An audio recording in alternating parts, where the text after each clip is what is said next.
Ayan na guys, nilagay ko na yung ano,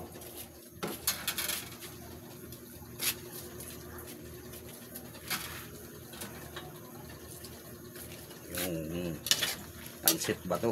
Kunti lang guys, kasi marami naman yung hipon. Kunti lang yan, sambalot lang. Wala pa nga 1% guys. Wala pa nga 1/4. Wala, kalahati ng 1/4 yan guys, yung pansit ba to? 1/8 lang, 1/8. Ito, lagay ko na guys.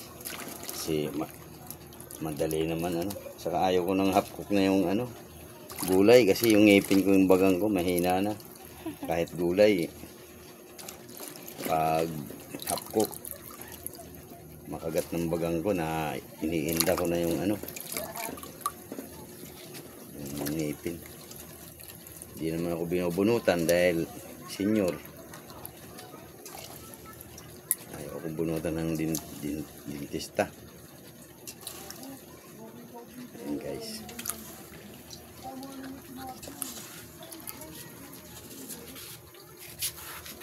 Ayan na guys. Ayan guys.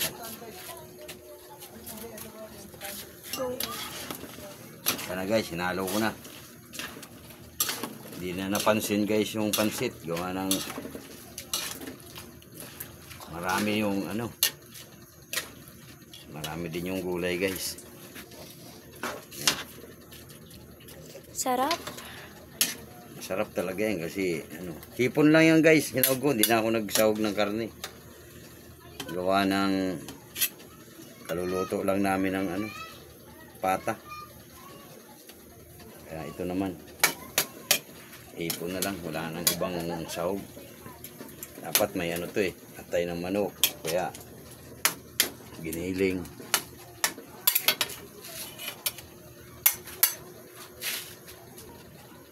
Go.